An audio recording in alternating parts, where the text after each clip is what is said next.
쉽게 떨어지지 않는 비트코인, 과연 여기서 추가적으로 상승할 수 있을지, 어떻게 대응해야 되는지 궁금하신 분들 이 영상 끝까지 시청해 주시기 바랍니다. 네, 안녕하세요. 급한대장입니다. 오늘 구독과 좋아요, 알림 설정, 그리고 댓글까지 부탁드리겠습니다. 자, 일단은 잘 버텨주고 있습니다. 원래 제가 생각했던 거는 여기서 이제 뭔가 방향성이 나올 거다라고 생각했는데, 이렇게 길게 빼주면 오히려 좋아요. 그러면서 이 지표를 시켜주면서 이렇게 낮춰주면은 되게 좋은 모습인데, 일단 이대로 버티면서 한 번 더 올라가 준다라거나 하면 계속 상승이 가속화되는 그런 형태가 될 거예요. 쉽게 떨어지지 않는 그런 모습입니다. 왜냐하면 여기서 사실 떨어진 다음에 여기서 이제 반등 주고 이렇게 가는 게 아니고, 이런 식으로 떨어졌으면은 지금 계속 분위기가 안 좋았을 텐데, 근데 여기서 이제 이렇게 횡보 주고 올랐기 때문에 지금도 이게 이러한 횡보 기간을 늘려주면서 올려주면 되게 좋은 그림이다라고 생각을 하거든요. 그래서 이렇게 좀 보시면 될 것 같은데, 최근에 우리가 잘 갔었던 코인들이 조금 주춤하면서 씨앗 코인이 지금은 잘 가고 있죠. 자, 그래서 제가 이제 씨앗 코인을 가는 걸 보면서 이 뭔가 그 중국 코인을 기점으로 다시 얘네들이 최고의 메타가 좀 단기적으로 돌지 않겠느냐 그런 생각을 했고, 그래서 오늘 이제 멤버십에 아침에 보시면 이게 스토리지를 냈는데요, 바로 타겟을 간 모습입니다. 이런 식으로 진행이 되고 있고, 토카막은 좀 아쉬워요. 원래 리브랜딩을 했으면 이걸 하는 게 맞는데, 어떤 분이 저한테 질문을 주셨었거든요. 근데 그때 당시에 제가 이제 가던 놈이 좀 더 계속 갈 것 같다라고 해서 말씀을 드렸는데, 이게 생각보다 괜찮네요. 그러니까 보통 이런 애들은 제가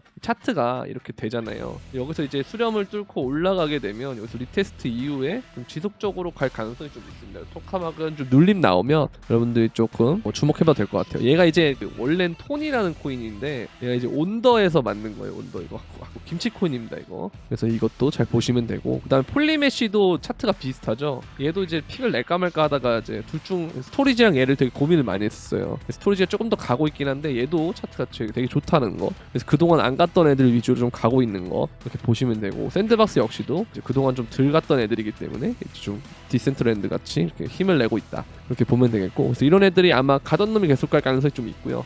그리고 마스크 네트워크 얘도 그동안 좀 안 갔고, 항상 이 중국이랑 이런 부분이 엮인 게 마스크이기 때문에 얘도 좀 잘 신경 쓰면은 좋을 것 같다라는 생각이 듭니다. 이런 애들 잘 보시면 되고, 비체인은 너무 많이 올랐기 때문에 좀 눌림이 필요할 것 같고요. 카이버 얘도 차트가 좋습니다. 이런 애들 잘 보시면 되고, 베이직 어텐션 토큰도 나쁘지 않고요. 그러니까 이런 그동안 못 갔던 애들 중에 좀 그 시총이 이전보다 낮았던 애들, 걔네들 위주로 좀 가는 장세니까 여러분들 그거 잘 보시면 되고, 엘프도 차트가 진짜 좋아요. 지금 얘도 이렇게 말려서 올라가는데, 이런 애들이 보통 시야도 보면 이렇게 말리면서 올라가면서 이런 모양을 줬거든요. 그래서 엘프도 괜찮다, 그렇게 보시면 되고, 엘프도 보시면은 이제 멤버십에 이렇게 픽으로 했었다. 그래서 여러분들이 이제 제가 영상에서도 코인을 막 찝어드리고 어떤 류의 코인이 괜찮다, 내러티브 찝어주고 하지만, 여러분들이 이런 것들에 대해 실질적으로 뭔가 좀 어렵다, 좀 더 직관적으로 원한다 하시면 아까 보여드린 것처럼 멤버십에 오시면 좀 도움을 받을 수 있는데, 멤버십에 오시면 직접적으로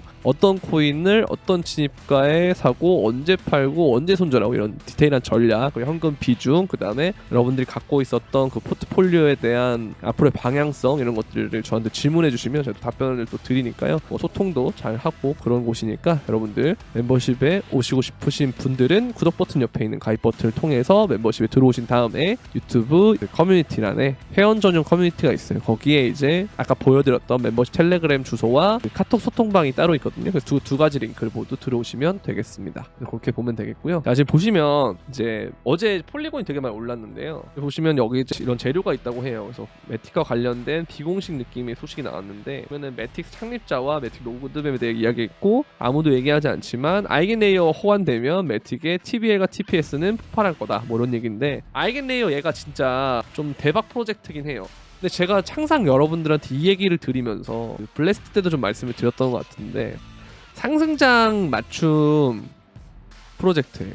맞춤 프로젝트. 그러니까 상승장 때는 너무 이제 좋은 것만 보이다 보니까 이런 것들이 대박인데, 얘가 그러니까 뭐냐면, 쉽게 말해서 원래는 이제 리도 파이낸스 같은 데를 가면은 스테이킹을 했을 때 ST 이더라든지 여러 가지의 것들로 이더리움이 파생돼서 랩핑이 된다 그러거든요.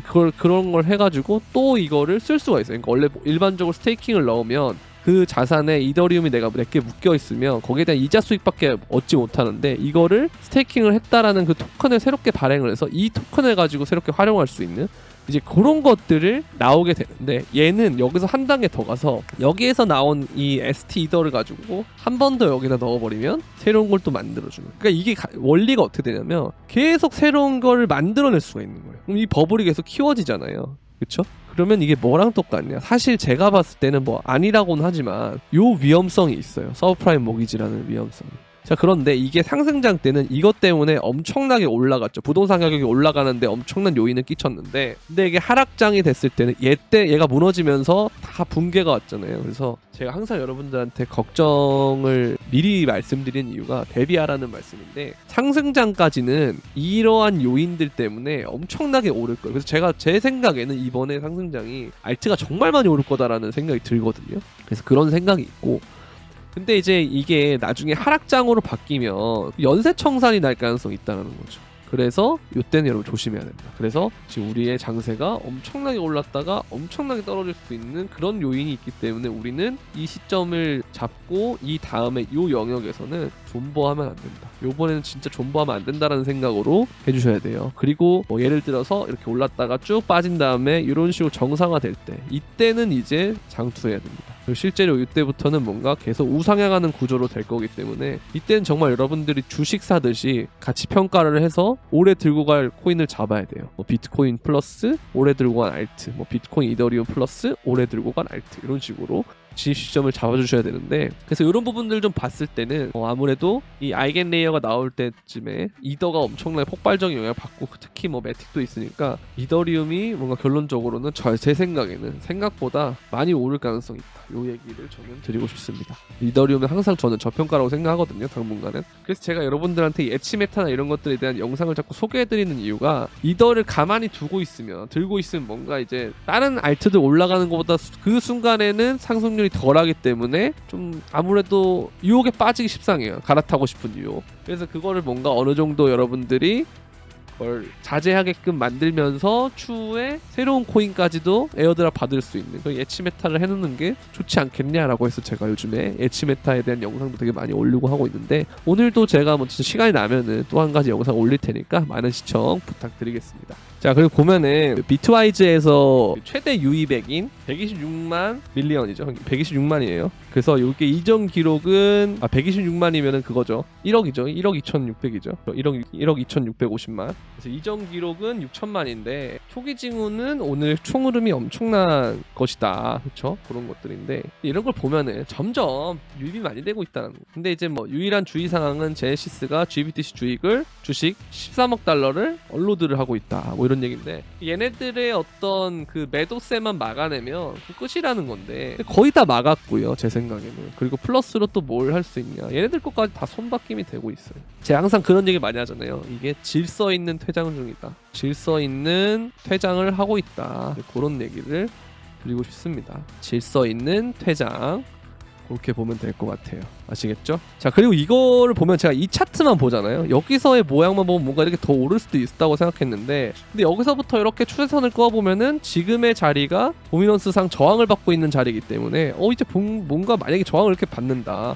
이거 알트 장이 시작이 되는 건데, 이거는 일단 여러분들 두 가지 경우를 다 여러분들이 생각을 하고 있어야 될 것 같아요. 그래서 이제 포트폴리오의 비트를 섞어줘야 된다라는 말씀을 드리는데, 비트 플러스 이더를 섞고 그 다음에 이제 메이저 알트 애들과 그 다음에 또 다른 알트들 잡아주시면 된다. 대신 그리고 현금 비중은 지키면 돼요. 이거는 이제 뭐 여러분들한테 제가 계속 말씀드리는 게 50% 정도로 잡되 여기서 점점 어떻게 줄여나간다, 현금을 30%로 만든다라는 생각으로 줄여나가면 된다라는 겁니다. 그렇게 보면 돼요. 자, 그리고 기관 투자자들이 현물 거래소에서 이제 비트코인을 직접 매수할 수 있는 가능성이 있다라고 얘기를 하고 있는데, 진짜 이게 이 시기가 되잖아요. 그럼 못 따라잡습니다. 못 따라잡아요. 요즘 제가 또 생각한 게 조금만 더 늦게 왔으면 좋겠다라고 생각하는 게 뭐냐면, 이게 지금 김프를 보면은 생각보다 높아졌어요. 원래 1%대까지 빠졌다가 얘가 다시 3%, 4%대까지 올라왔거든요. 요게 조금 저는 좀 걸리고요. 예전보다 훨씬 더 뭔가 템포가 빨라졌다, 이런 게 조금 아쉬운 부분. 이 과열 지표는 항상 체크를 해줘야 돼요, 여러분들. 아시겠죠? 이렇게 보시면 되고. 근데 진짜 이게 오잖아요? 이게 되면은 이거 매수를 못 합니다, 사람들이. 매수를 못해요. 왜냐? 거래소 유지 물량이 어쨌든 계속 낮아지고 있는 형태였잖아요. 근데 그 과정에서 얘네들이 개입해가지고 거래소에서 매수를 한다 그러면 호가 자체가 물량이 없어서 얇은 상황이기 때문에 이 호가들을 한 번에 먹을 수가 있어요. 그러니까 그러면 변동성이 굉장히 심해지면서 급등락이 반복이 되겠죠. 특히 그 중에서 급등이 많겠죠. 그럼 그 과정에서 숏스퀴즈도 연쇄적으로 날 거고, 그러다 보면 정말 생각보다 비트코인이 엄청나게 오를 수가 있어요. 비트코인이 많이 오르게 되면 어떻게 되겠습니까? 알트도 나중에 되면 엄청나게 많이 오르기 때문에 여러분들 이런 부분들은 좀 기대를 해볼 필요가 있다라고 보여집니다. 자, 그리고 그쵸, 목요일에 비트코인 ETF 상품에 4억 7,700만 달러가 투자가 됐다. 아, 대단합니다. 엄청 대단해요. 그냥 여러분들 이제는 제가 항상 말씀드리는데, 이거는 이제 예측에 대한 개념보다는 그냥 이제 추세를 믿고 가는 게 맞는 것 같아요. 그래서 다만 혹시 모를 급락이 올 경우를 대비해서 현금은 들고 있어야겠지만, 아까 말씀드린 대로 최종적으로는 30%까지 우리가 맞춘다라고 생각하고 들고 가면 될 것 같습니다. 정말 좋은 상황이에요. 이 장세는 너무 좋은 상황이에요. 더 이상 좋을 수 없습니다. 뭐 물론 2월달이나 3월달 이럴 때 조정이 올 수는 있겠지만, 이 조정이 이런 식으로 정말 크게 올 것 같진 않거든요. 이제는. 왜냐면 올라면 여기서 왔었어야 돼요. 근데 그 다음에 여기서 지켜주고 올렸기 때문에 그냥 와도 뭐 이렇게 수렴하는 정도로 해서 이런 식으로 뭔가 계속 올려갈 것 같다라는 생각은 들어요. 그래서 이때처럼 조금 있으면 가속화 구간이 될 수도 있다라는 그런 생각이 듭니다. 그래서 뭔가 생각보다 2015년에 장이 끝나더라도 연말까지 간다의 개념보다는 좀 빠르게 장이 끝날 가능성이 높다 보이고, 뭐 정말 진짜 극단적으로 봤을 때 여기서부터 진짜 가속화 구간을 쫙 당긴다면 그러면 2024년 연말도 고점이 될 수 있겠다라는 생각은 들어요. 근데 사실 뭐 언제가 고점이 되든 간에 세금을 안 내는 게 가장 좋기 때문에 세금 좀 안 내는 시기에 고점이 끝났으면 좋겠다라는 생각은 있습니다. 그리고 많이 갔으면 좋겠다, 최대한 그렇게 생각을 하고 있어요. 그래서 여러분들이 이제 이런 부분들을 제가 항상 말씀드리지만 김프가 끼는 게 조금 걱정이긴 한데, 사실 지금은 다들 뭘 하고 있냐면 미국 주식을 하고 있어요. 미국 주식을 하고 있고, 이제서야 하고 있고, 그 다음에는 국내 주식을 할 거고요. 왜냐면 국내 주식이 저는 이제 괜찮다고 생각을 하기 때문에 국내 주식을 할 거고, 그 다음에 코인을 할 거예요. 뭐 아니면 중간에 뭐 여기서 부동산도 있겠죠.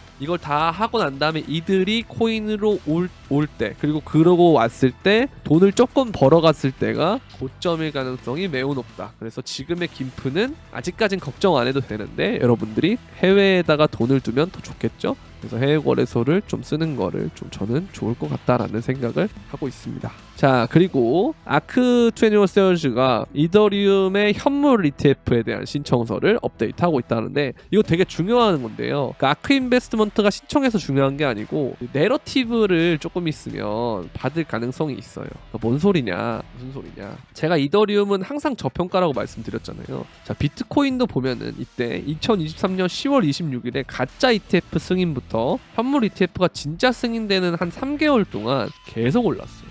그쵸? 계속 올랐어요. 근데 지금 이더리움도 한 3개월 정도 남았잖아요. 최종 데드라인이, ETF 승인에 대한 데드라인이. 근데 여기서부터 뭔가 이더가 오른다 그러면 그게 재밌는 거죠. 그쵸? 그래서 여러분들 이더리움 잘 봐야 됩니다. 이더리움 잘 보셔야 돼요. 이거 진짜 잘 보셔야 돼요. 아시겠죠? 이거 정말 중요하고요. 너무 저평가다. 지금도 저평가예요, 이더리움은. 얘는 계속 저평가다. 왜? 제가 이더리움을 정말 좋아하는 이유는 뭐냐면 이 차트가 너무 마음에 들어요. 이 차트가. 이게 뭐냐, 이더리움의 사토시 차트인데, 요게 만약에 오르면 비트코인보다 이더리움이 상승률이 좋다는 거거든요. 그런데 딱 봐도 엄청난 세월 동안 얘가 갇혀 있잖아요.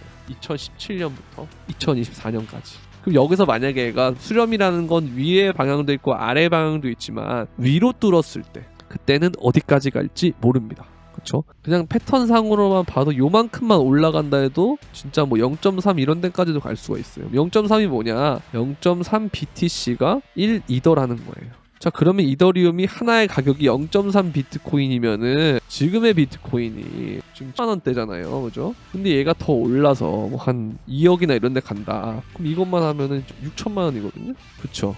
근데 지금 이더리움 가격에서 6천만 원 간다고 말도 안 되는 소리지만 지금 저평가 구간이다. 그래서 6천만 원이라는 개념보다는 그래도 저는 제 마음속 생각은 이거예요.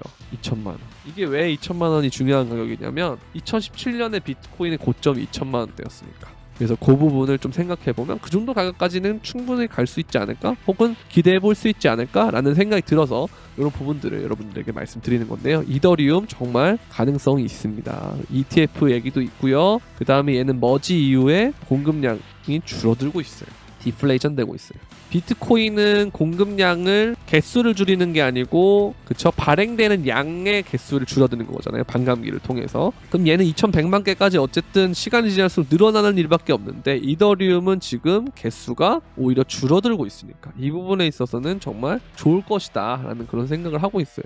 이제도 관심을 가져야 된다라는 말씀을 드리고 싶고, 그리고 비트코인이 자본에 대한 디지털화 개혁에 대해서 중추적인 역할을 할 거다 라고 마이클 세일러가 말했는데요. 이제 보면은 21세기 부의 보존을 위해서 꼭 필요하다. 그리고 과거 록펠러가 석유를 통해서 에너지 소비를 재정의하는 데 있어서 중추적인 역할을 했듯이 비트코인 또한 디지털화 개혁에 있어서 주요한 역할을 할 거다. 그렇죠? 디지털 시대의 비트코인은 새로운 형태의 에너지이자 전 세계에서 가장 강력한 컴퓨팅 네트워크로 구동되는 디지털 자산이다. 그렇죠? 제가 항상 이런 표현을 많이 쓰잖아요. 디지털 대전환. 여기에 핵심이 블록체인이고 블록체인의 핵심은 비트코인입니다. 그래서 이런 것들이 되게 중요해지기 때문에 그렇죠? 정말 앞으로도 더 주목을 받을 거다. 다만 제가 아까 말씀드렸던 것처럼 이번에 상승장이 끝나면 비트든 이더든 뭐든 간에 좀 크게 빠질 여지가 좀 있다. 비트도 뭐 레이어 2라는 게 나오고 시작하고 그러다 보니 하락이 됐을 때 여러 가지 발목을 잡을 만한 요인들이 많다는 거죠. 좀비처럼 돼서 발목을 잡는 게 많다는 거죠. 그럼 이런 것들을 또 한번 털어내고 난 다음에 정상화되면서 올라갈 때는 그 다음 목표가가 어디로 갈지 모른다라는 거. 그래서 이때가 끝난 다음에는 여러분들 비트코인을 반드시 들고 있어야 된다. 그래서 그렇게까지 우리가 청사진을 그려놓으면 투자의 단기적인 움직임들에 흔들리지가 않아요. 그래서 그냥 묵묵하게 궁뎅이 딱 붙이고 가는 겁니다. 자, 그리고 지금 보면은 현물 ETF의 보유량이 지금 13,460개가 증가했다잖아요, 하루에. 그쵸? 그래서 이런 부분들을 보게 되면은 제가 계속 말씀드린 미국 쪽으로 손바뀜이 일어나고 있다. 중국에서 미국으로 가고 있다. 결국 이 헤게모니도 미국이 잡을 거다라고 보시면 됩니다. 자, 그리고 일본과 더불어서 홍콩 증시 암호화폐 선물도 신고점을 경신했다. 점점 좋은 소식밖에 없습니다. 여러분들 이제 힘든 시간은 거의 다 갔고요. 이제는 최대한 대중들이 늦게 들어오길 바라면서 조용조용히 우리가 수익을 거두는 그런 시간으로 생각하시면 될 것 같아요. 제가 이제 요즘 목이 안 좋아서 좀 잔잔하게 얘기하고 있는데 저도 기분이 되게 좋아요. 그래서 여러분들도 기분이 좋을 거라고 생각하고 이런 식으로 좀 돈 같이 잘 벌어서 좋은 날 왔으면 좋겠습니다. 네, 여러분들 그래서 뭐 아까 말씀드린 것처럼 membership이 도움을 좀 받고 싶다 하시는 분들은 멤버십 보시면 되고요. 그다음에 이제 선물방도 하고 있는데 선물방은 멤버십이랑 별도의 방인데요. 선물방 역시도 이렇게 뭐 롱, 진입가, 목표가, 손절가 이런 식으로 포지션과 목표가, 손절가 이렇게 다 제공하고 있으니까 선물방에서 이런 전략들 혹은 이런 것들을 좀 공유를 받고 싶다, 도움을 받고 싶다 하시는 분들은 영상 설명란에 있는 선물방 가입 신청 링크를 통해서 문의를 주시면 될 것 같습니다. 자, 오늘은 여기까지. 주말 잘 보내시고요. 그럼 안녕!